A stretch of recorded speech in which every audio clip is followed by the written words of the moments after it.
Good evening. Pete Martinez, Chairman of the Board of the Palm Beach Medical Education Corporation.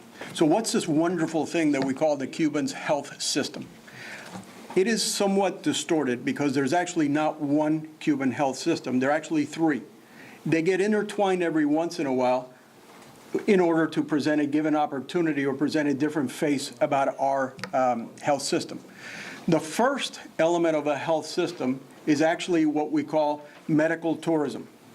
About 20,000 people come to Cuba every year to receive medical treatments. This represents about $40 million into the Cuban economy.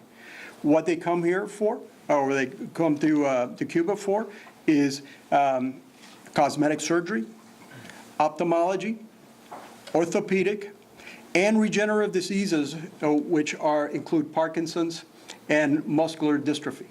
Okay? They have tremendous technology, very good talent, and incredible facilities in very nice places. However, these are not available to the Cuban people. However, they are available to the elite of the Communist Party. Second element of the Cuban system, medical export. Right now, there are 39,000 Cuban health professionals overseas in 73 countries. They bring into the Cuban economy monstrous amounts of dollars. Right now, there are 18,000 doctors overseas. Each one of these doctors makes on average about $50 per month that they get remunerated by the Cuban government. However, the Cuban government receives from them, in the case of Venezuela, about $3 billion per year in oil subsidies. These people are referred to as your revolutionary missionaries. Another name for them is 21st century slavery. It is an exploitation to the highest degree of the best professionals. The third system within Cuba is actually the treatment that people, that you and I would receive. On paper, it's a phenomenal system. It's preventative medicine. It is local. There's a doctor for every so many square blocks. There's a clinic that is within a given parameter, and there are specialist hospitals all associated with them. Beautiful. What's wrong? No money, no drugs, no technology, no instrumentation. A disaster. So the Cuban population does not see any of the wonders of the Cuban technologies or the Cuban health system. When the transition happens, there's tremendous opportunity because you got very, very key human capital that is being able to be leveraged.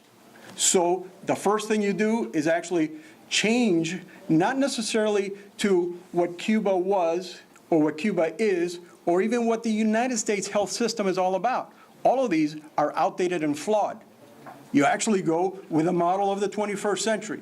High technology, electronic medical records for everybody, internet access to all the public records and all the health records. The same thing is now you start leveraging the infrastructure that has already been created.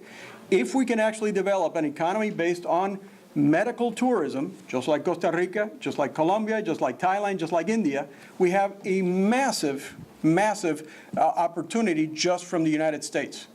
Second, if we look at the number of doctors that they're exporting from Cuba right now and the shortage of doctors in the United States. In the United States, within 5 years, there's going to be a shortage of 80,000 doctors in this country. And by the year 2025, it will be a shortage of 130,000 doctors. That is a monstrous services opportunity for the Cuban people to service an economy here, but not in the typical way that we do services today. We got to invoke the power of telemedicine, of high-definition imaging, of Skyping, of email, and transform the health education system and the way that we service the infrastructure today. So the bad news is there is a very, very wicked and misrepresented industry in Cuba today. The good news is with an awful lot of determination, an awful lot of funding and infrastructure, primarily in the technology side, it could be one of the great health systems in the world. Thank you.